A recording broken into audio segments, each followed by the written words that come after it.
They say that a picture is worth 1,000 words, but in this case, I'm not certain 1,000 words are enough to describe a mugshot of the only US president, current or, in Donald Trump's case, former, to have such. He's also the only US president to have 91 criminal charges, all felonies, 44 from the federal government, 47 from two state governments, 34 from New York, the balance from Georgia. He's the only US president to have four indictments, the fourth being handed by the aforementioned state of Georgia. Add the two impeachments he had when he was president, again, the only US president to have this distinction, and you have a man who has seemingly managed to make Richard Nixon look like a Boy Scout. At least the late President Nixon, nearly 50 years ago this month, had the sense to do this.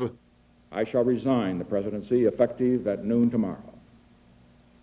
Vice President Ford will be sworn in as president at that hour in this office. And now, nearly 50 years later, here we are with the only US president to have a mugshot. In the history books in this country, that is, if they don't ban them, his mug with blonde or strawberry hair, if his jail record is anything to go by, will forever be memorialized. And so too will the 215 words that formed this pre-show commentary of the August edition of Fit to Speak.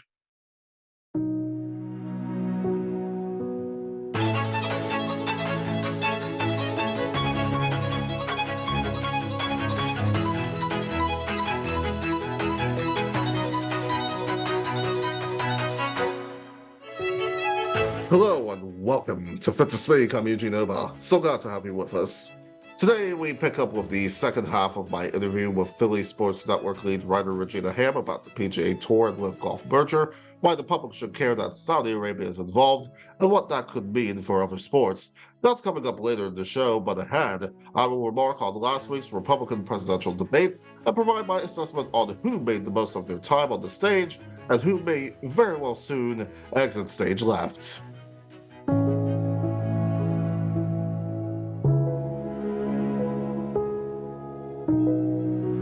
Last week, I watched with great interest the GOP debate, and others were just as interested as I was if the ratings were anything to go by, even if it was without the guy who is up as tall and weighs about the same as Baltimore Ravens quarterback Lamar Jackson.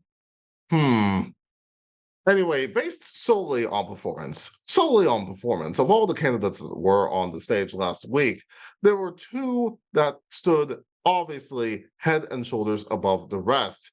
Now, if I were grading on a curve in the spirit of the fact that many jurisdictions have now gone back to school, perhaps Tim Scott of South Carolina, Senator Tim Scott of South Carolina, would be third on my list. But we only want to do the standouts here on this program. So my two were Nikki Haley, former Ambassador Nikki Haley, who was really the only person who made arguments that could woo over some independent voters. For instance, I appreciated her being the only person on the stage saying that climate change is real, even if it came with a side of whataboutism.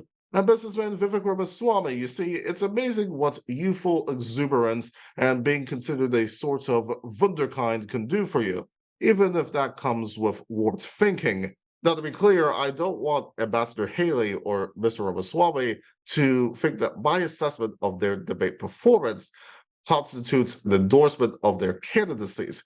I find the both of them, along with many of the candidates that were up there, to be rather deficient in terms of offering a coherent message for the nation besides fealty to former U.S. President Donald Trump. Credit to former New Jersey Governor Chris Christie and former Arkansas Governor Asa Hutchinson for actually having something resembling a spine. You see, the GOP at one time was about limited government and fiscal conservatism. I can't really talk about the latter when the national debt increased by nearly $8 trillion, as Haley correctly pointed out in the debate. And you also can't talk about the former when you use the weight of the state to tell a business like, I don't know, Disney, how to do business when they run afoul of your views. Nonetheless, in totality, both Haley and Ramaswamy made the most of their time and availed themselves nicely for the most part. Haley, I think, did more with less. But one person who spoke 10 minutes too long and who unquestionably needed a win but didn't get one is Florida Governor Ron DeSantis.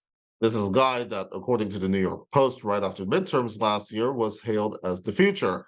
But his future seems to be house sitting at Mar-a-Lago, especially given the fact that he's hemorrhaging money and had to lay off his staff earlier this summer. I saw nothing in his grievance airing performance about such topics like COVID lockdowns, never mind the fact that he locked down Florida, that will reverse his fortune, and the post debate Reuters Ipsos poll bears this out. I was remarkably surprised by the lack of the usual tropes from the modern day GOP throughout the 2 hours.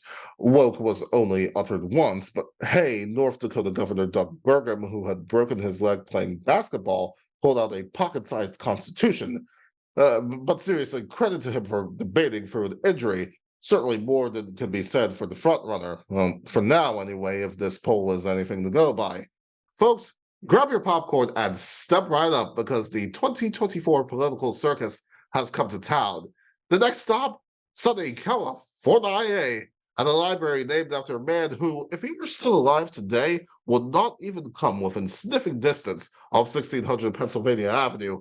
Still, the signs are pointing to a new ringleader for the GOP, a very, very good thing for the party's sake. And while I wait for the 27th of September, based on what I saw earlier this last week, I have to say this was a very, very entertaining start to the greatest political show on earth. Well, mostly.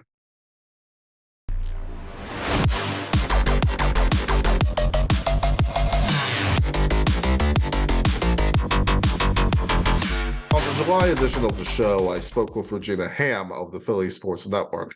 You can catch part 1 of our conversation in case you missed it or you want to watch it again right here on this YouTube channel. We'll have a link in the description below. When we were last on, I had played PGA Tour Commissioner Jay Monahan's comments in which he said, for those contemplating leaving the PGA Tour for LIV Golf, when did the players of the PGA Tour have to apologize for being part of the tour? Now, this was last year in which he made those comments. But now that the PGA Tour and LIV Golf are about to be together, I asked Regina, will the players on the back of this development have to apologize now for being part of the PGA Tour?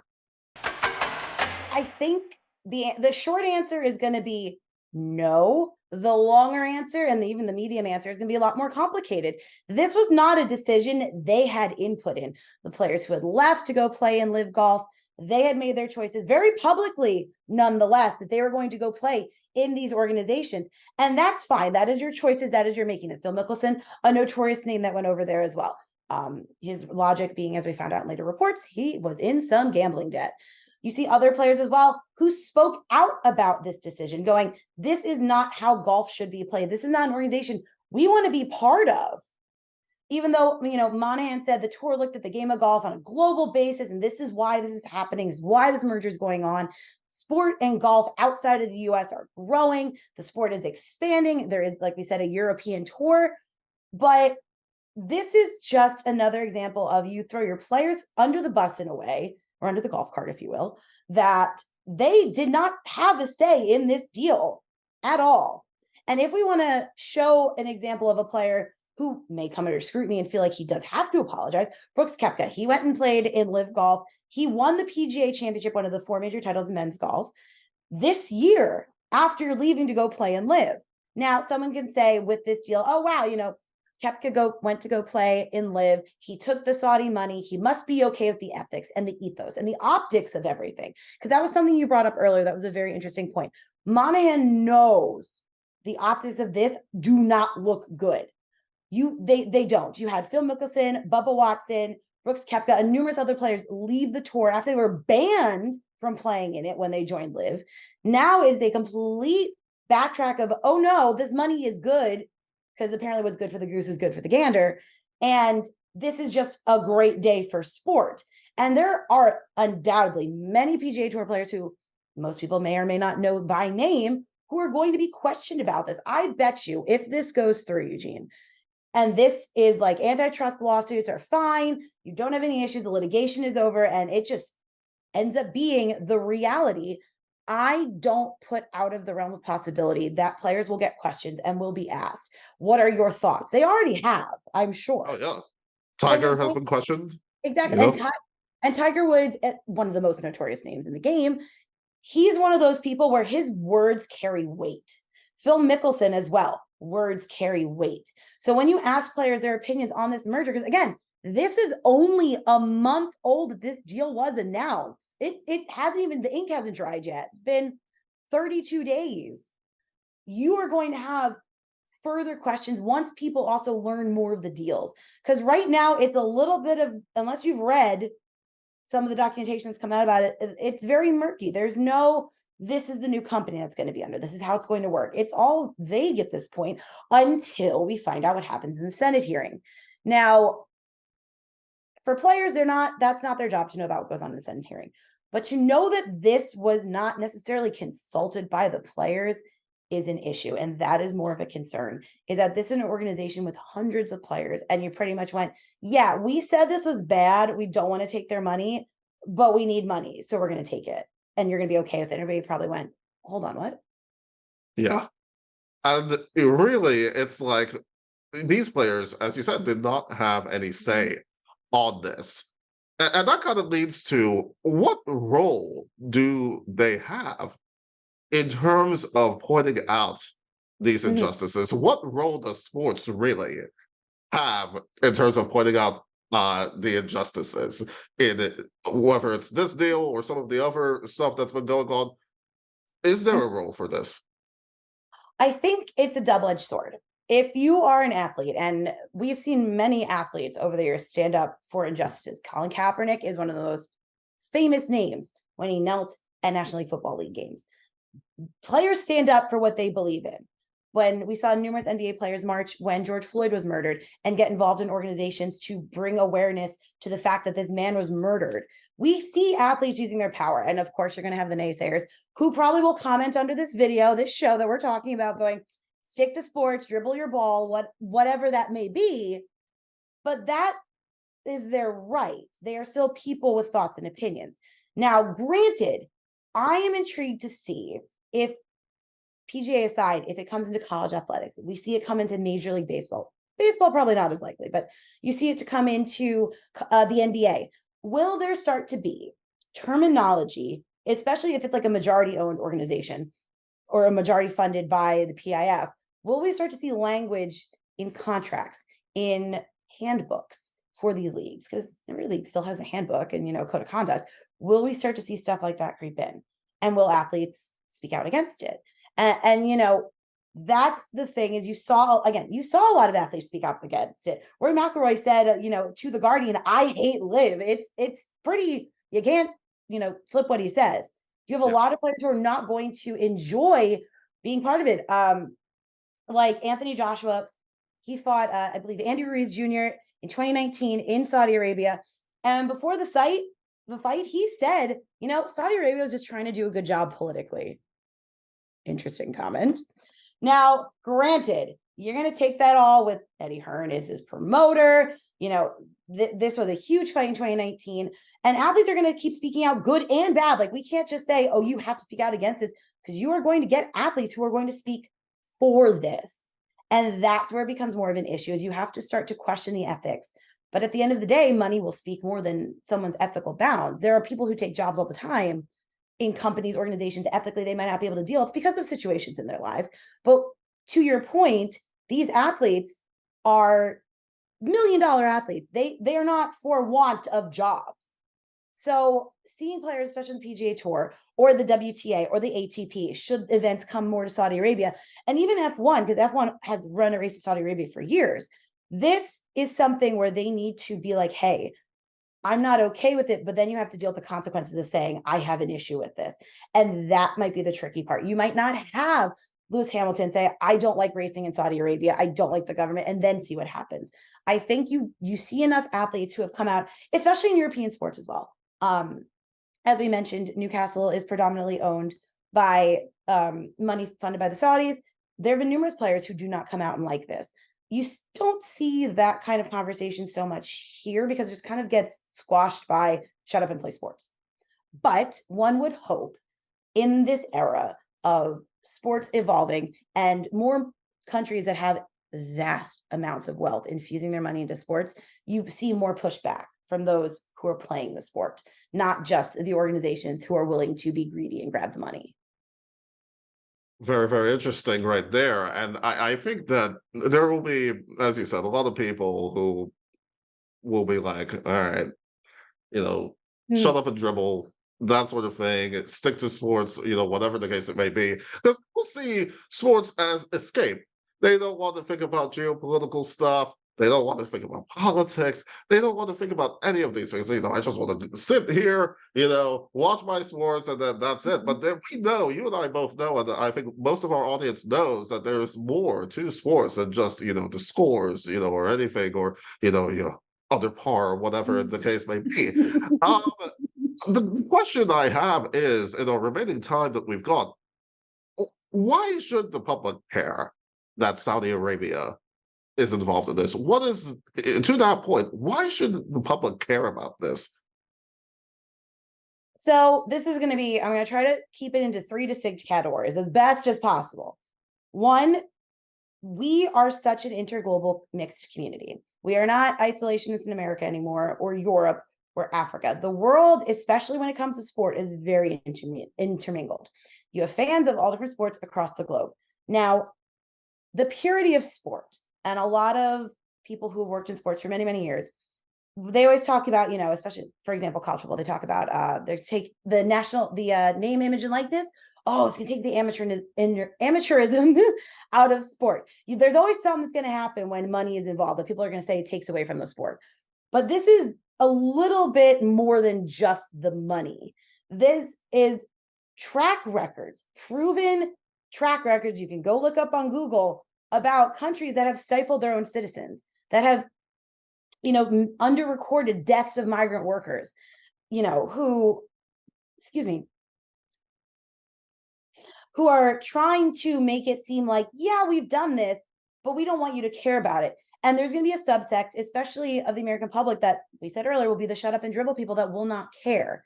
Now, that being said, the reason those people specifically should care is the fact that this is hypocritical of the way they think. For example, I'll use a political example for a minute. We mentioned selling Patriot missiles to Saudi Arabia, right? You sell them that for defensive purposes. And those people will go, oh, yeah, a country has a right to defend itself. Okay, cool, great, fair. Every sovereign nation should defend itself. But why are you okay with that? And those might be the same people who are like, well, we don't want to give Ukraine money or weapons. You're still giving weapons. You just don't like who they're going to. And that's the thing, is you're going to see people who go, oh, okay, I don't care about sports washing because it doesn't really affect me, which is also another case. Or it doesn't really impact how I consume, watch, enjoy sports, until it does. Granted, we have yet to see this. Sports washing itself really wasn't a big term until about 4 years ago. And even with the rise of the Qatar World Cup, it came out more about sports washing and how it's being used. Now, granted, can we say America sports washes a little bit, Eugene? Probably. You can say, if you're not the biggest fan of the military or national anthem, everybody's got their own opinions. You don't like that we do it every single National Football League game. You don't like it that we do it every MLB game. It's not sports washing in the way that we're talking, but we like to paper over, oh, no, political stuff in America. Let's unite under sport. That's our version of it, is we're going to unite under sport, forget all the problems we have. But we still need to remember we have them. And I think that is the problem with people not paying attention, is you're going to have a lot of people who still view this as it's just business, the business transaction between organizations or teams or different types of ownership. And that, like, for example, Monumental Sports in Washington, D.C., they're now going to be infused with Qatari money. It is not going to be to the same level as LIV. 5% stake. Right. 5% is nothing compared to a majority stake, but it is still there. Now, granted, have you or I seen much outbreak about it? Absolutely not. So I think, hopefully, to answer your question, the public needs to care, because we cannot be hypocritical about, oh, this country's bad. Oh, we don't want their money and stuff. And then go, oh, well, it's just sports. Like, It's okay to be upset about something. It's okay if your favorite golfer went to go play for LIV and you don't like it. You don't have to feel as a fan that you have to sit by and be quiet. Business is not just business, because I'm very curious, and I hope we see if more money from questionable investment funds is infused, especially into American sports. I would like to see a study done on how sometimes we now see their thoughts and their morals and ethics peek through. We won't know, but I'm very intrigued to find out, and people should pay attention. This is important. I hope people do pay attention, Regina. I think this is not the last time I feel that we are going to talk about this and see what the further implications are, because it's like, I think a lot of people in this country enjoy sports. They enjoy this as an escape. They're the fandoms of the teams and things of that nature. But the behind the scenes, that fine print that we have been talking about here throughout this episode, I hope that the public will look and read the fine print in all of this. So, Regina, this has been a very fascinating conversation. This has been really, really good. I thank you so much for joining me. Regina Ham, the lead writer at the Philly Sports Network. Thank you so much for joining me today. Thank you so much for having me, Eugene. Folks, we continue to need your help in finding broadcast industry professional and University of Maryland alum Terrence Woods, who's been missing since October of 2018. If you have any information as to Terrence's whereabouts, you're asked to call the Idaho County Sheriff's Office at 208-983-1100. That's 208-983-1100. You can also reach out to us on our social media accounts, which you'll see at the end of the program, and we'll pass any information along to them.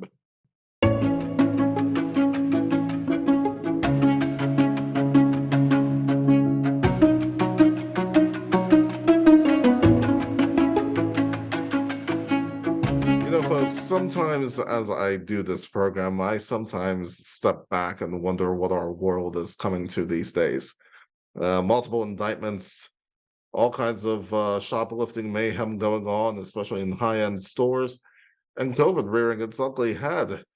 But I do think that there have been a lot of remarkable things going on in this last full month of summer, especially here in the Northern Hemisphere, especially the excellence and records set in the Barbenheimer world, as it were, Barbie being the highest grossing film to be directed by a female director. Both films certainly were worth waiting for, but there are some things that are not.